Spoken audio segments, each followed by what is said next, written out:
নরসিংদীতে ১৬ মামলার আসামি শীর্ষ সন্ত্রাসী লিজন মোল্লাকে কুপিয়ে হত্যা করেছে দুর্বৃত্তরা। শনিবার ৩১ আগস্ট দিবাগত রাত ১২টার দিকে নরসিংদীর বাসাইল এলাকায় এই হত্যাকাণ্ডের ঘটনা ঘটে।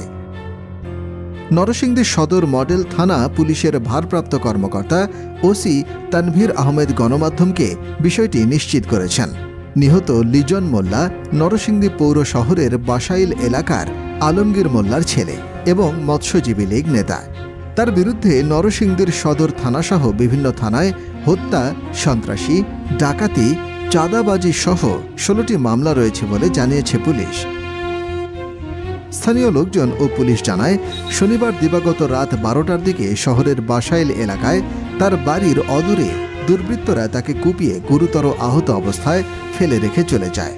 পরে স্থানীয় লোকজন এসে তাকে উদ্ধার করে নরসিংদী সদর হাসপাতালে নিয়ে গেলে কর্তব্যরত চিকিৎসক ডাক্তার মাহমুদুল কবির আরিফ তাকে মৃত ঘোষণা করেন।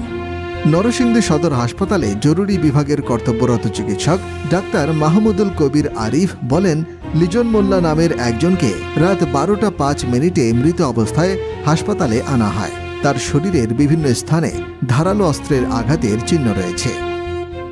News desk, Narsingdi today.